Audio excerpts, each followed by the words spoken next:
At home, I watched my mother die from cigarettes and sadness. From her bedside, she spoke, for the very first time, of our family history, the building of the Brooklyn Bridge, and her father, the American, the grocery he'd opened with my mother's mother, who abandoned her homeland for revenge, and the inheritance of suffering she had handed to her husband and her daughter and her 3 dead boys, Salvatore, Angelo, and Caesar. With my mother's cold hand, lifeless on my own, she spoke of her dead brothers and wailed over the fate of her 3 boys, Salvatore, Sally, Angelo, Angie, and me, Caesar. The same names of the different brothers shivered me as much as the knife-wielding rambling I shared with my grandmother.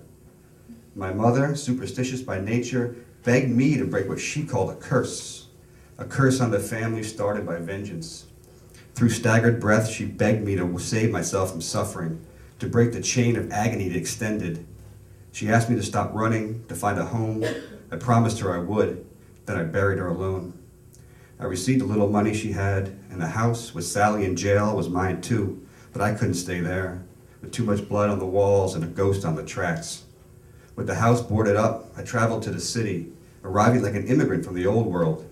Manhattan, snarled and vertical, felt too confined after all that time on the open road or in cities with access to the sky.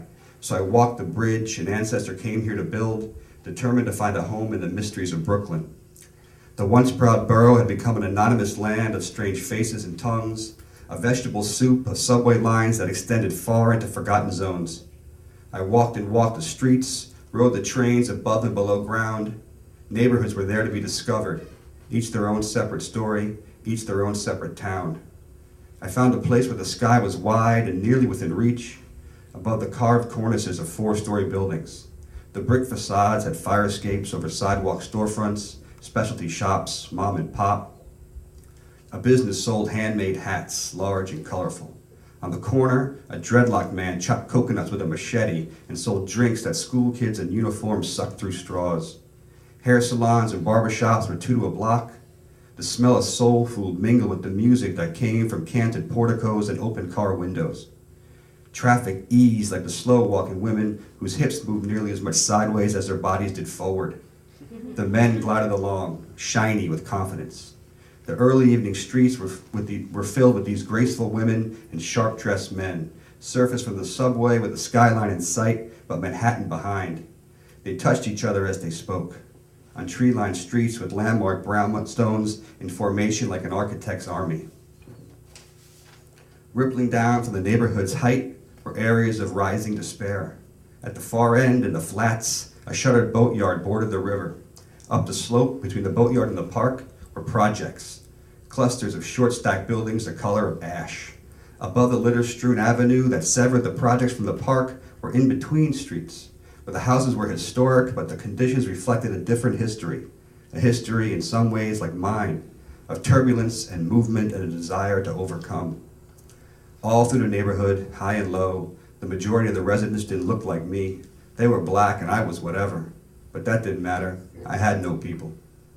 On a quiet block, closer to the boatyard than the heights, I bought a crumbling clapboard of 3 stories, pinched between 2 towering brownstones.